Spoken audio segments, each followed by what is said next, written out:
Alright, what's up guys? We got the types of anime waifu tier list.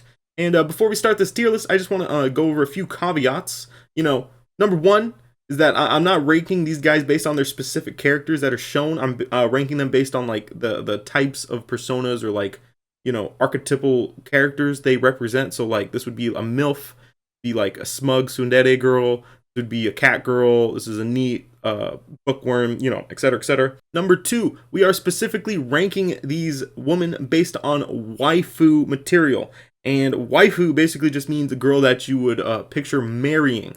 So if you wouldn't picture marrying these girls, then they're going to be dropping, lower on the tier list. Even though they may be like a lot of fun or pretty spicy, if they're not waifu material, then that's going to drop them down on the waifu tier list. So first up, we got the anime MILF. This is the type of girl that will make you chicken nuggies and macaroni and cheese and rub your tummy when you're feeling sick. This is basically like, the anime mom that you've always wanted and the anime mom that you've always wanted.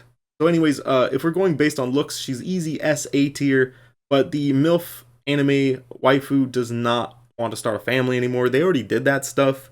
So them being a waifu, is kind of out of the question, right? So I'm gonna have to put them in C tier. That's a pretty controversial pick, but I would never turn down the experience to have fun or have relations with the anime MILF waifu.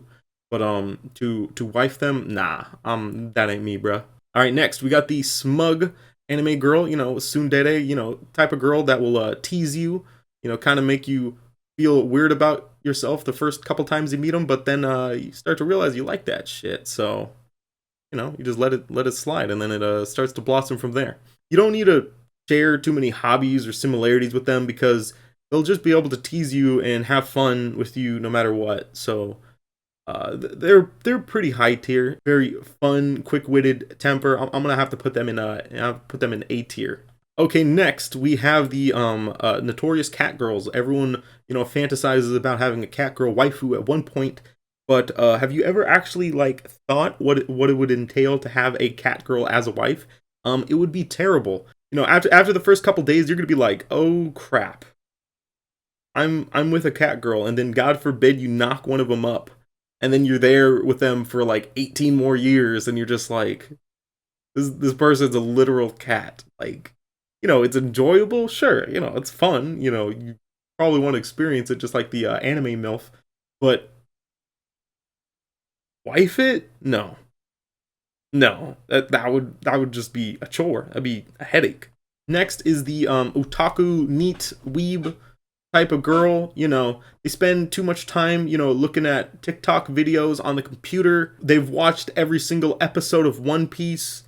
They're that type of girl that's too consumed in Final Fantasy MMO. They even got like a little clownfish voice changer so they can make themselves even squeakier and appeal to more beta males online. Like standalone, they're probably like a B rank, but because of the fact that like I myself am kind of like uncleanly and I don't pick up that much after myself, I can't have another wife that would do the same, because like we would need to like do chores together, and if both of us just really don't want to do chores, then like we're gonna be living in a complete mess. And I'm pretty sure most of my audience would agree that they're this type of person too. So I'm pretty sure we'd all agree that this would be like a C tier relationship. Her by herself, probably B tier. They're probably pretty smart. They can get into IBM, Apple, whatever. They can have a good paying job, But the fact that we're both uncleanly, and we would probably just create like a terrible home environment. I'm going to have to, that's going to be like a C tier relationship right there. All right, next we got the bookworm. The bookworm is usually too consumed in her studies to even notice you. You'd have to go above and beyond, like, academically, for her to even consider you as a viable option. She's really driven, she's gonna get into that like Harvard, Yale, type of shit, and like her personality is basically just being very smart, very cute. And I'm gonna have to put her in a B tier. Her being very smart would just be, just great in general. But the fact that she's probably not as funny as like Smug Girl, I have an A tier. I value personality a little bit more over intelligence. Okay, next we have the stereotypical elf, The elf is the type of chick that will nurse you back to health after you've taken some damage in a raid. They're very cultured creatures. They live in a very family-based society, so they pretty much have everything you need. Like if you wanted to raise a family there. They're also usually good at like random skills like archery or just like basket weaving or whatever. They're very smart creatures, high intellect, high beauty, high spiciness. So we're gonna put this is gonna be our first S tier. If you can ever find an elf chick, marry that chick immediately. Alright, next on our tier list we have the stereotypical athletic girl. She can run circles around you and track. She can probably even beat your ass. She has a pretty awesome sense of humor. She's the type of girl that'll like laugh at your jokes even if you're not being funny, just to make you feel good. All around, she's just, a pretty awesome, spectacular girl.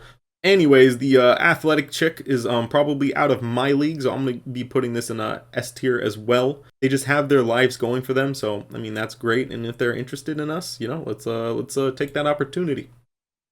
And last but not least, we have the lolly tier, and I don't even have to explain why lolly is trash tier, and you should never lewd the lolly. So we're just going to be dropping lolly in D tier with the cat girl. FBI, open up!